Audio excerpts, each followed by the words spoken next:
All right, thank you very much, guys. This is the last talk, so I know everybody's tired, so I'll try to be relatively quick and not too boring.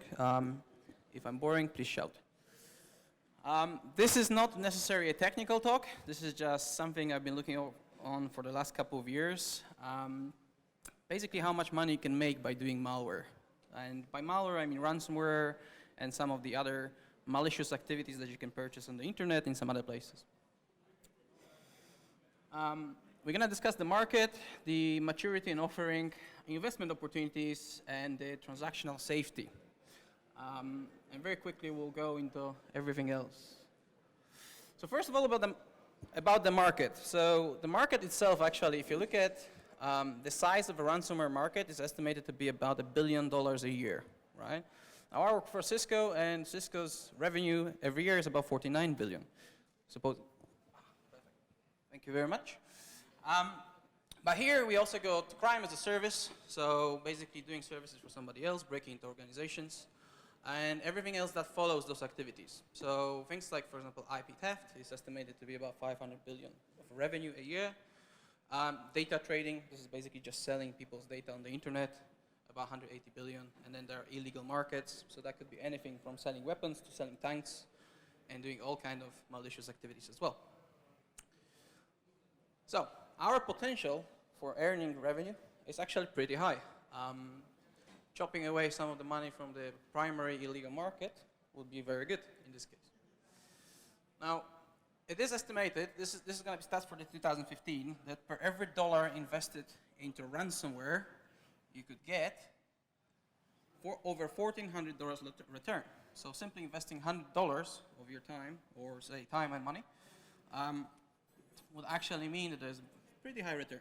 Now, obviously, as time progresses, this return goes lower. So new security technologies, new ways of doing SOC. We've heard some of the kind of interesting conversations today about SOC and the monitoring, picking up unusual threats, picking up some of the malicious activities.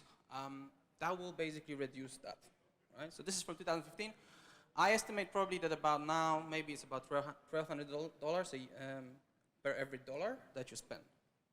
Right? Which is still quite substantial. And finally, we have a mature industry. So actually, malicious industry, so you can think about this like black markets and the services and everything else, is actually pretty mature. So nowadays, there's a selection of services that can be taken. So for example, we can rent the malware, so we can rent systems which are infected. We can rent the hacker, which is actually quite costly. There's the traditional activities such as, for example, buying ransomware payloads or ransomware encryption. So you can buy that. You can have click fraud. Identity theft is one of the popular ones that's been running around for years, stealing personal data, using this to take loans and things like that. So all of this you can actually buy. You can even buy a banking Trojans. So for example, Zeus malware, that was $700 a piece. So if you wanted to have a starter pack without any other additional plugins, that's $700 that you pay. And from there, all you have to do is to basically just send it out, right? You can rent infrastructure. So you have infrastructure as a service. So if you want to host, for example, C2 or some other ransomware or malicious code, or have basically your infrastructure in some countries which are not necessary, they won't basically try to put you in jail if you host it there. You can do this. And there's also the traditional things such as DDoS extortions, where you basically threaten customers to run denial of service, and then you basically rent that out. Right? Now, each of these have actually a price tag on it. So, for example, renting a hacker can set you back about $30,000. Now, it obviously depends on what the hacker meant to be doing. It will depend on the activities and the scope and how difficult it is to break into an organization, but you can count for more or less $30,000. Right? DDoS extortion goes about between $500 and $1,500 per attack. So, for example, you can actually rent out infrastructure to do this yourself, or you can simply pay somebody to do denial of service and send an email to the company that you will DOS them. Right? For example, spam. For sending about 100,000 emails, you need to pay about $1. Right? So, actually, if you think from the perspective of an attacker, they need to invest maybe about $25 to $30 to send pretty much all the ransomware they can get their hands on. You can rent the malware, obviously, so you can rent out infected systems and basically do any bidding you want. So it could be as simple as running denial of service, it could be something else. And the kind of other traditional ones, you can, for example, just pay $500 for ransomware code, right? And then all that matters is then simply deploying that ransomware out. So it is actually quite profitable industry nowadays. And it's also regionalized. So you have regions which are being attacked. So it's not necessarily about a global outreach, so to speak. Not every country will be attacked, and not every country will be targeted by the campaigns, which means that you most likely will target, or the hackers will most likely target specific countries into specific places. So let's see if I can. Nobody really targets North Africa that much, for example, but there's a lot of activities going around where we are. This is actually based on Kaspersky's research. There's a lot of targets going against Europe, same with North America, some parts of South America, South Africa as well. But there are not many activities going against, say, Middle Africa or Central America. So hackers basically target very specific regions, and they do this for a reason, because this is where they can monetize most of the income, right? But nowadays, actually, they're getting a lot smarter. So nowadays, you can actually deploy ransomware, which costs nothing, right? So if previously, for example, you might have to pay a specific amount of money for ransomware code, you can use things like BitLocker, which is a tool which is used in Microsoft Windows. It's quite popular. We always recommend that customers enable them on the laptop or workstations. But actually, you can turn this into ransomware, right? There are public scripts that do this in PowerShell, dating back to 2016. And it's very difficult to recover from. This is protection method used effectively against the organization. Let me see. In terms of what you actually need to pay, right? So the interesting part here is how much money you need to spend and how much money you're getting back. So from the market perspective, you want to spend as little as you can to maximize your return, right? If we look at the numbers from 2015, for example, you will be investing in things like bulletproof hosting. So bulletproof hosting will be hosting your infrastructure in places where the law can't easily take it down. You would probably pay between $700 and $5,000 for ransomware. Again, that depends on, this is actually the most expensive piece, but that depends on what actually you're deploying. Nowadays, like I said, you might as well just deploy PowerShell with a bit of BitLocker lockdown. You would pay some money for payload obfuscation. So as you send, obviously, your emails out, you don't want to be sending ransomware directly into emails. The payload will need to be obfuscated and will need to be, obviously, bypassing antiviruses and phishing gateways and things like that. You might want to add some call services. So somebody picks up the phone when the customer calls and say, look, I've been affected by ransomware, I need some help here, right? And then this will be your source of income, actually, because somebody will pick up the phone and say, well, you need to pay us however much you need to pay us, and then we will unlock your computer. You might have to pay a bit of money for forged documents. So if you try to create a semi-legit company and use that company to send out ransomware, for example, you try to pretend to be a marketing company, then you need to have some forged documents, and those documents will basically create the basis of your deployment. And you need to pay for some traffic, right? So somebody needs to be sending emails out, whether this is yourself or a friendly hacker on the market, and you give them your payload, you give them the email description and the content and everything else, and they will simply send this to you, right? So if you look at kind of investment and how much money you have to actually put in, crunching up some of those numbers, you basically get a number between about $3,000 to about close to $5,500 investment. So this is how much money actually we need to pay to run a successful campaign deploying ransomware, right? Obviously, those statistics are from 2015, so today we probably will need to pay a little bit more than that, but I don't necessarily think it will be significantly more. Right. Now, in terms of what happens once you actually run the campaign, well, obviously you want to collect the money. So the campaigns that the attackers run, actually recently on the RSA conference 2020, FBI had made a bit of research about where the money goes. So when you actually attack companies and you send a phishing email, that phishing email contains some sort of ransomware payload, it executes and it starts encrypting the disks. The next question is, how do you actually collect the money from that, right? Now, the very easy way nowadays is obviously go with Bitcoin, right? So this is against the US market. So in US market, FBI has calculated that yearly there's about 140 million being paid out, which means that, for example, 63 million from that literally go to the Bitcoin exchanges, right? Which is the most common way of paying for ransomware. You simply get a note with the address for a Bitcoin or email address to get the Bitcoin address. You contact with them and they simply give you the address to send money to. Some of the Bitcoins don't get spent, so quite a lot of the money doesn't actually go anywhere. It just sits in Bitcoins. The reason for that is because a lot of the exchanges, they actually require proof of like identification to open the account. So you need to send a copy of your passport to an exchange so they open your account. So that means that actually from the identity perspective, the attackers will try to conceal this. And I think this is also the reason why they don't necessarily spend all of the money. Because if the exchange will need your documentation, well, it's going to be very dangerous to try to take the cash out. Right? Quite a lot of this actually go to some unknown sources. I suspect that part of this is basically to do with the money mules. So money mules will try to convert Bitcoin and take the risk of being arrested for it, for 40% cut, for example. And there are some other services, such as merchant services, darknet markets, but that's actually a small percentage, used in the gambling, wallets, mining pools, and things like that. Right? So actually, if you look at how much money gets out, this is just the American market, it's quite a lot. So yearly, you get about $140 million being paid out towards ransomware, and this is basically what's being taken out. Not all of this will be touched, as you can see. 36 million just stays there. Right. And here's a final thought, and I said this is going short.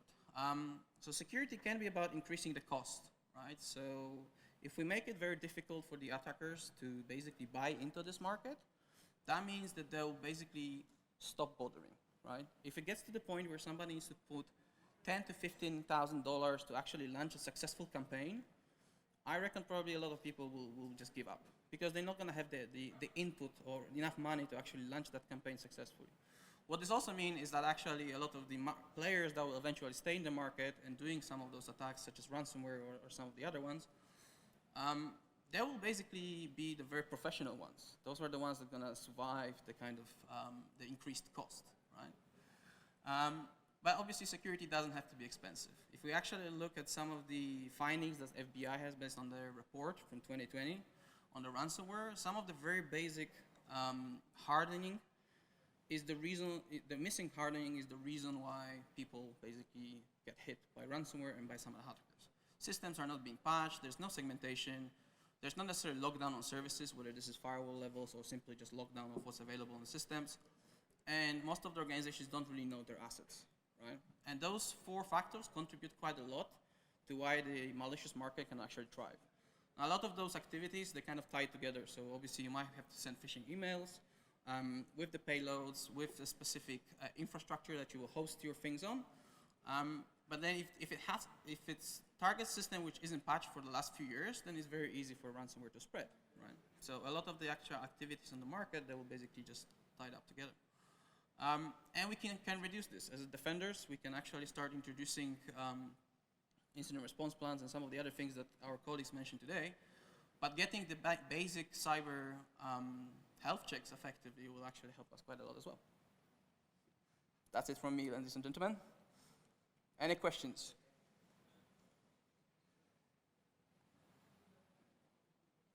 Go on.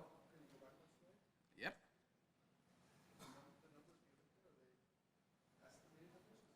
So this is actually... You're absolutely right. So a lot of this is not necessarily recorded. This is of the case of what FBI managed to get their hands of in terms of people actually admitting that, yes, we've paid, for example, $2 million towards this organization.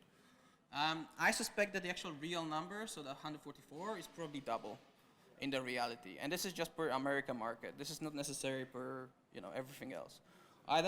We don't necessarily even know the stats for things like, for example, Middle East or Europe, because nobody publishes them.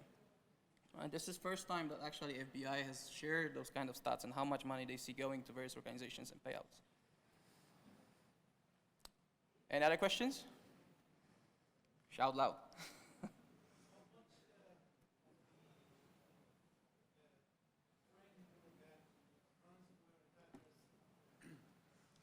How much of this is true?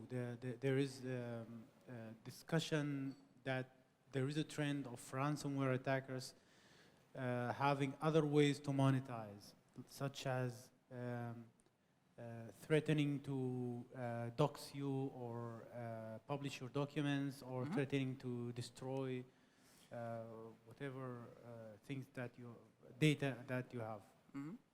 So a lot of the organizations, they won't necessarily admit that this happens, but as an incident responder, I can tell you that I've been in a few situations where organization has been threatened to, if you're not gonna pay us $1,200, for example, we will DOS you, right? Now, some of the organizations, they're very happy to kind of say, well, you're not gonna do that, we have enough resources to withstand this. Some of them will simply pay, right? So we always advise people not to pay because basically that means that you're just supporting criminals, effectively. But there's many different ways they can monetize. I've seen cases where, for example, ransomware data, so before the ransomware was deployed, somebody stole the data and sold it as well. So not only they would get payout from the actual ransomware itself, they would actually get a payout from selling the data and selling the AP itself, right? And there's a whole bunch of other things. So for example, a couple of years back, there's been a big trend of selling access to companies.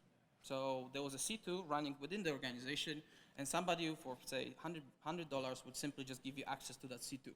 Right? Now, whatever you do with that C2 is up to you, right?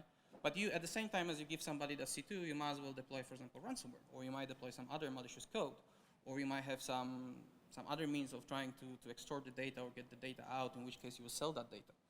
Now, we know that, for example, if you look at this slide, identity theft, right? Per record, you get between $5 to $10. Now, depending what that record actually is. So you might get, for example, full passport, as well as the credit card number, as well as the CVV, sorry, and as well as some other data. Now, if you can connect all of that, you probably get about $10 per each of the records. So before you even deploy that ransomware, you might as well sell that data on, if you got it, of course. Some of the biggest hacks that we've seen around, like I think Marriott or Starwood or whatever they were called, I wouldn't be surprised if all of that data was sold before even people realize that their hack is going on, right? Because it's just additional source of income. Anything else? So does the FBI has their own way to detect a specific Bitcoin wallet, to detect who owns the wallet? So actually, the principle of Bitcoin and of how it works would means that all of the transactional records are known, right? So everybody can look up every transaction. That's how Bitcoin operates.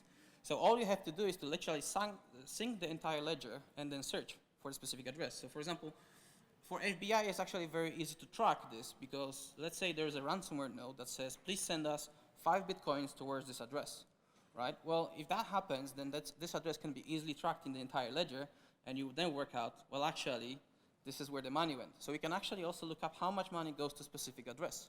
So if we know the specific address and we know how much money goes there, then we can work out how many people actually pay that. So for FBI, for example, they would look across all of the organizations who reported the ransomware. They would check the addresses, so which address actually corresponds to the specific organization, and they can work out basically based on tracking the address, how many of them paid off, right? So you see that this specific Bitcoin address got, say, 5 Bitcoins over the course of 30 days, for example. Right. Anything else?